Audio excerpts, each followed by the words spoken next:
So this is my 300th video for real.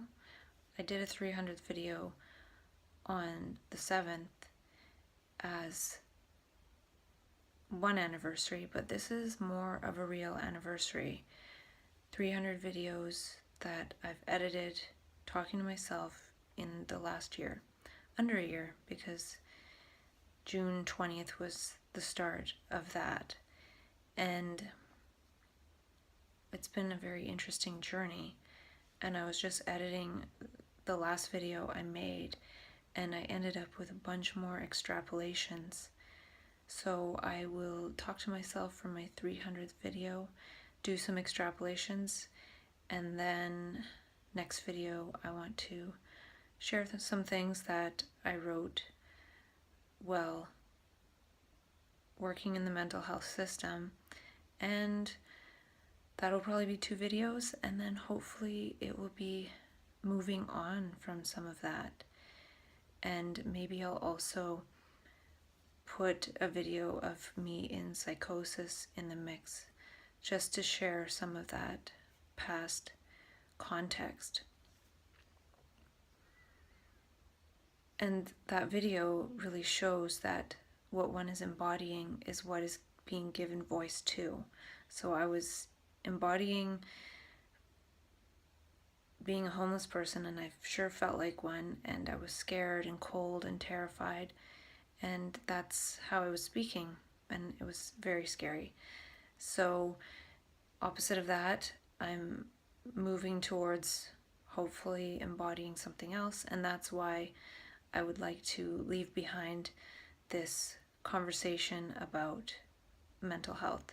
And maybe I won't. I would like to, but I feel like if I put these last bits of the puzzle together, that will invite more of a different type of conversation, possibly. But first, let's celebrate. I made this silly video in June of last year, and I haven't included it in anything yet, so why not just include it in the celebration of 300 videos?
seems like a year ago I was celebrating my victory before the victory even came about.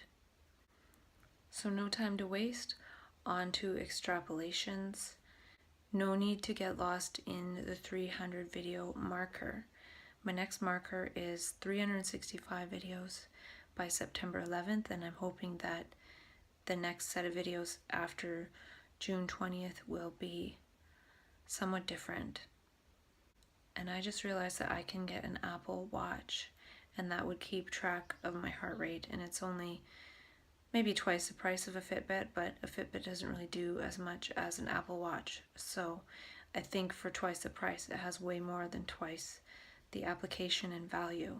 And also, I remember when I was trying to design safety in my life, just having the ability to text, always having that functionality on one's body is good as a person who goes into altered states of consciousness. So having those functions, because yeah, I think it's important. And I can't remember if I said in my last video, would we cooperate if our language didn't create the division between thinker and the thought? I think I did say that. Edit that out. And I might have been talking about the brain as an amplifier. And Gaia needs brains as amplifiers because there's too many brains that are acting as limiters of energy and consciousness. And this function of the brain will consume the earth, so it needs this amplification. And the brain actually needs to amplify energy in order to be sensitive enough to give voice to Gaia, to give voice to the perceptions of a clear human brain, a brain that's not clogged up by thoughts of the me, which is just a mirage of the meanings that have coalesced together to create this separation of me. So the amplification is to balance brain function and create a new neurotribe. So we can actually hear Gaia speak through ourselves by having clear perception. So having clarity of perception is important to be able to see what Gaia is saying and give voice to that. And map consciousness is sort of an anti-entropic property of the brain. So the ego consciousness is creating too much entropy in Gaia. It's creating too much breaking apart of the indivisible interconnectedness of Gaia. And the ego comes in and chops it up for its own meanings and uses. So map consciousness is sort of the perception that is going to steward this movement of unity that will allow Gaia to heal.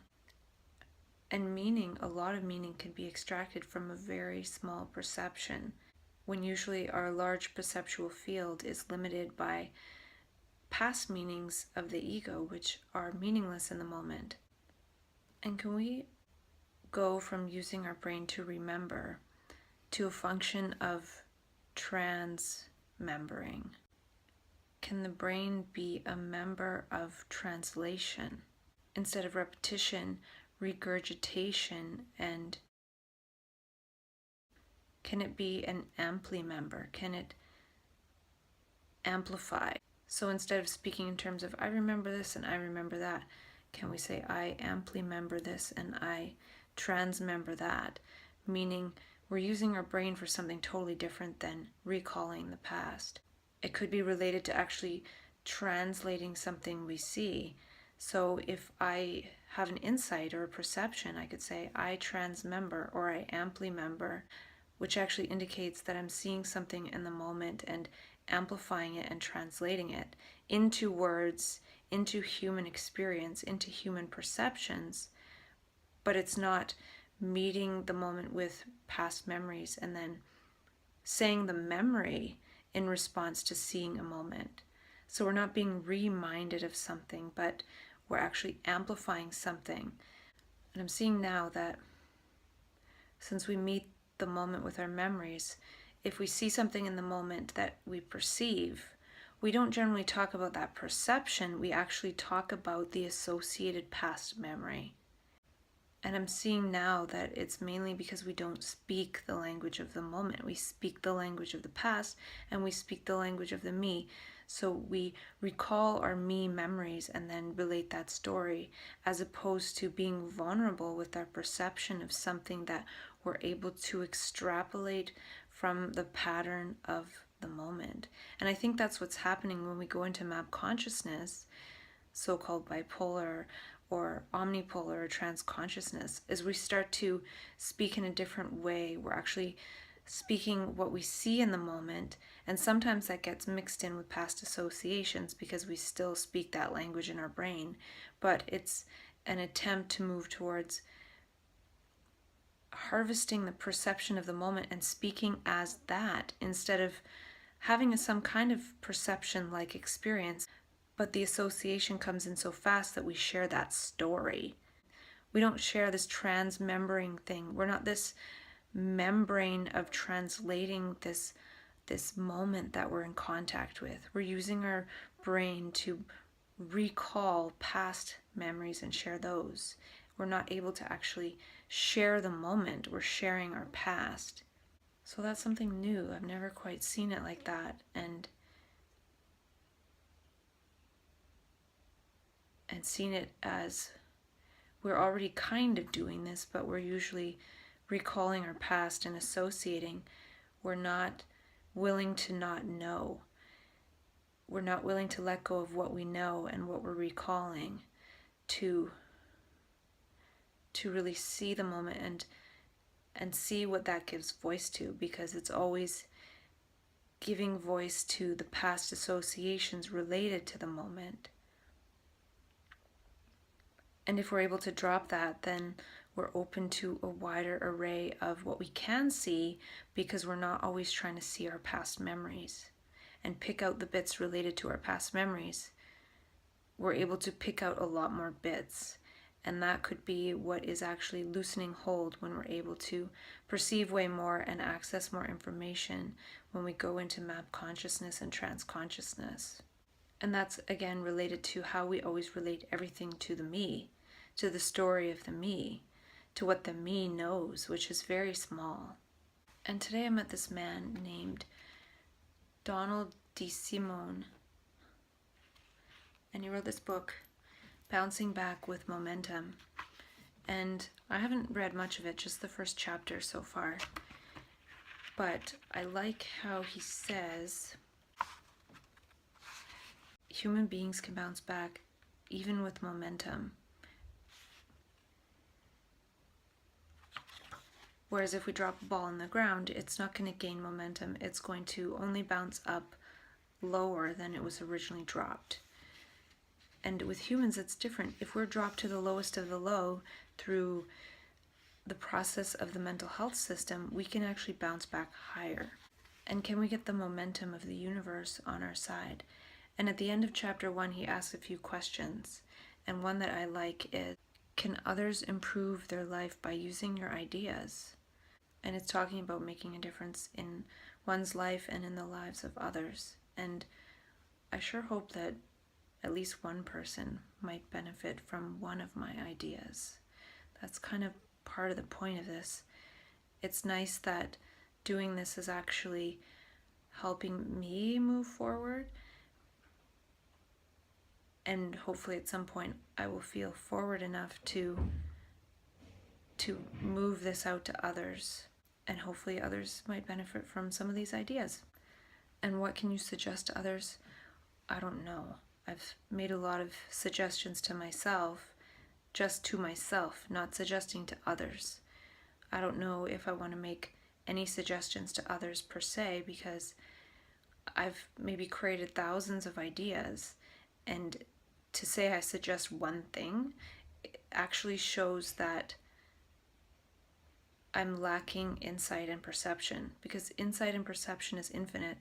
And if I'm able to create thousands of ideas, how can I say which person needs which one, and who needs what? And probably nobody needs any of it, but it's just part of what is a capacity of being a human being. And for me, it's more showing a potentiality of a brain that's been diagnosed with bipolar, a brain that's said to be defective, deficient, unhealthy, unwell, and maybe breaking through some of that, hopefully at least part of the time.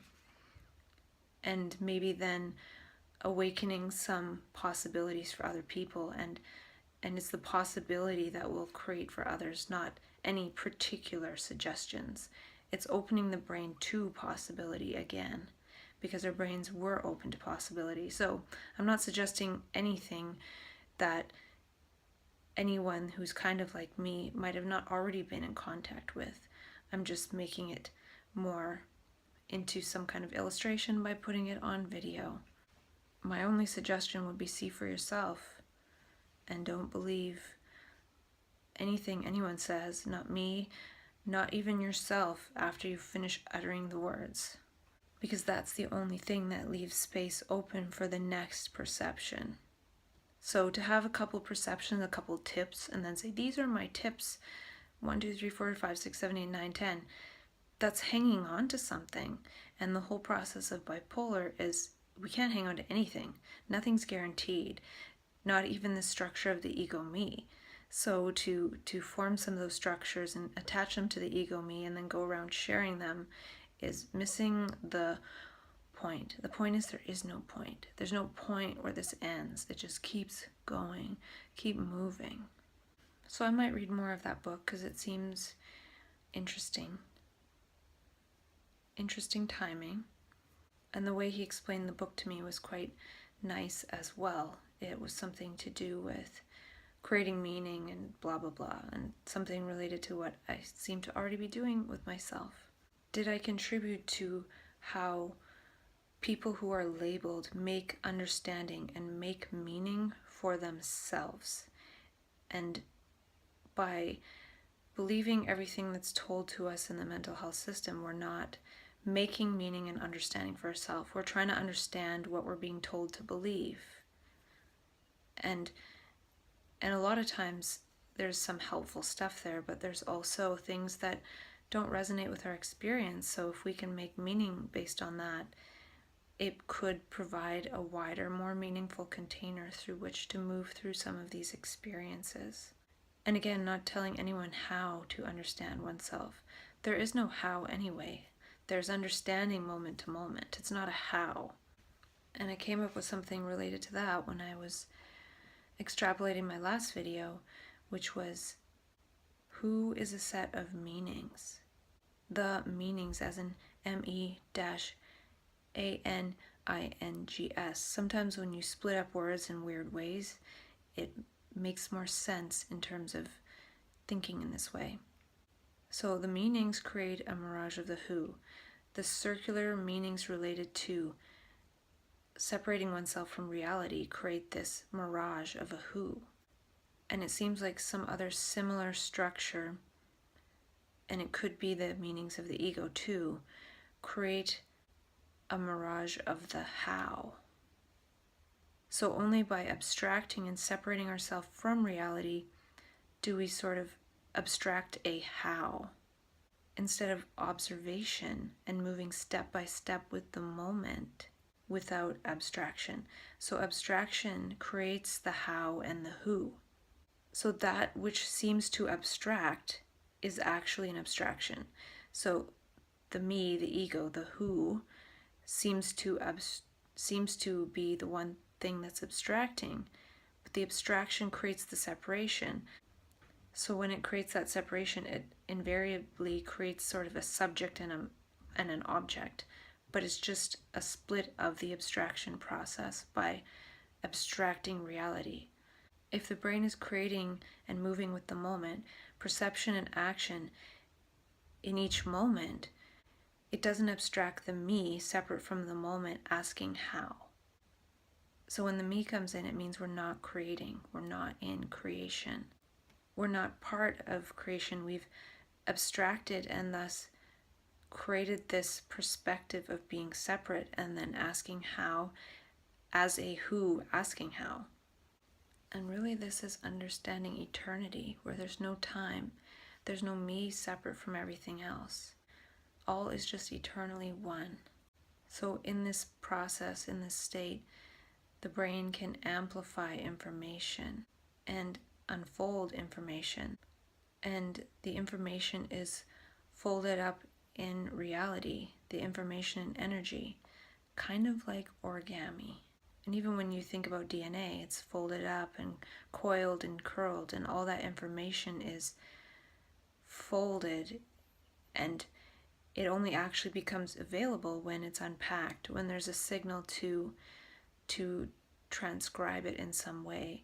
And that signal is something that has to have some kind of perceptual input.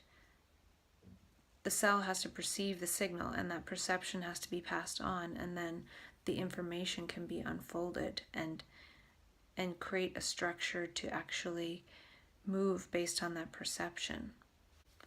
So perceiving reality is like reverse origami. It's unfolding and accessing the information that's all coiled up. And it could be coiled up in the moment, kind of like it's coiled up in the DNA. And I think right now Gaia is sending the signaling molecules to our perceptual apparatus, our eyes, all of our sense organs, to send the signal to unfold certain information in our own physiology, but it's also the information unfolding in reality and being made available to us to amplify and translate. We are decoders of Gaia, and the Gaia code is folded up in the brain. But Gaia is sending us signals now so that we can decode this and then change our bodily DNA. If our body was just one piece of DNA, it would change shape and decode different messages and behave differently and create something in response to this message. So it's obviously up to us.